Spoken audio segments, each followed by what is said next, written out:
بسم اللہ الرحمن الرحیم۔ میرے پیارے دوستوں کو السلام علیکم۔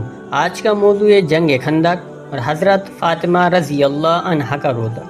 ہجرت کے بعد مسلمانوں کی کافروں کے ساتھ کئی جنگیں ہوئیں، لیکن اس میں سب سے زبردست جنگ خندق تھی، جس میں سارے عرب کے کافر ایک ہو کر مدینے پر حملہ بولنے آ گئے تھے۔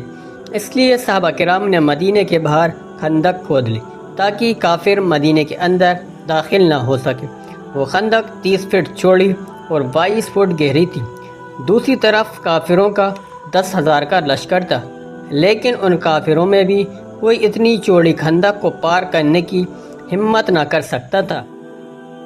کافروں کا سردار عمرو بن عبدہ بد بہت بہادر انسان تھا اور اپنی زندگی میں 100 جنگیں لڑ چکا تھا، کوئی اس کا مقابلہ نہیں کر پاتا تھا۔ اس نے اپنے گھوڑے کو دوڑایا اور خندق کے پاس آ کر اپنے گھوڑے کی لگام ایسی تیزی سے کھینچی کہ گھوڑے نے چھلانگ لگائی۔ وہ 30 فٹ خندق کو پار کر کے مدینے کے اندر گھس گیا۔ صحابہ کرام کی طرف آ کر کھڑا ہو گیا۔ عمرو نے اپنی تلوار ہوا میں لہراتے ہوئے کہا، ہے کسی میں دم جو آ کر میرا مقابلہ کر سکے؟ تم میں سے جس کو مرنے کا شوق ہے تو آئے میرا مقابلہ کرے۔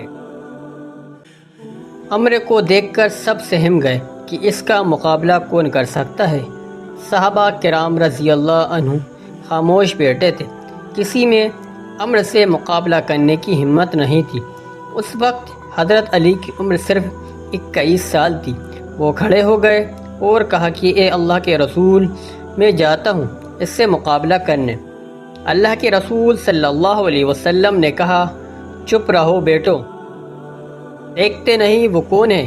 وہ عمرو ہے، عمرو۔ عمرو نے پھر سے پکار کر کہا، ہے تم میں کسی کو جنت میں جانے کا شوق تو آئے مجھ سے مقابلہ کر میں اسے اس کی جنت میں پہنچا دوں گا۔ ادھر صحابہ کرام رضی اللہ عنہ میں کوئی بھی کھڑا نہ ہوا۔ حضرت علی رضی اللہ عنہ پھر سے کھڑے ہو گئے اور کہا، اے اللہ کے رسول صلی اللہ علیہ وسلم، میں جاتا ہوں۔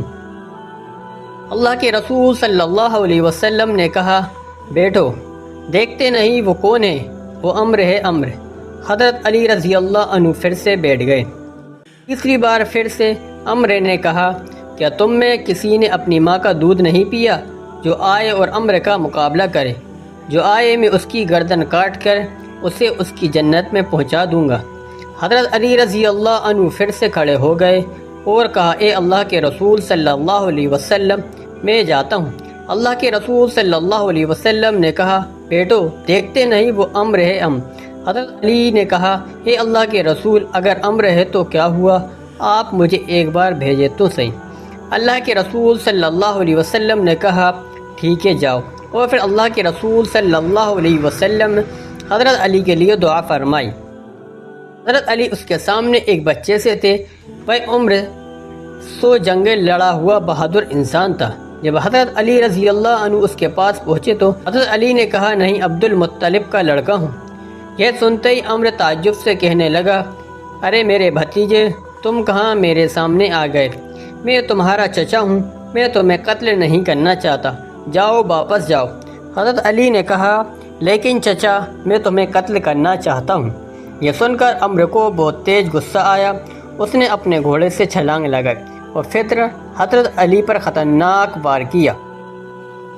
حضرت علی رضی اللہ عنہ دور جا کر گرے۔ عمرو کے حملے کی وجہ سے ہر طرف دھول اڑنے لگی۔ حضرت علی اور عمرو دھول میں چھپ گئے، وہ کسی کو نظر نہیں آ رہے تھے۔ عمرو نے حضرت علی کے سر پر وار کیا۔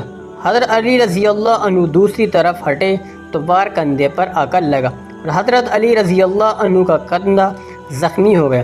اسی وقت اللہ کے رسول صلی اللہ علیہ وسلم اللہ کے سامنے ہاتھ اٹھا کر روتے ہوئے دعا کی، اے اللہ، میرے علی کی مدد فرم۔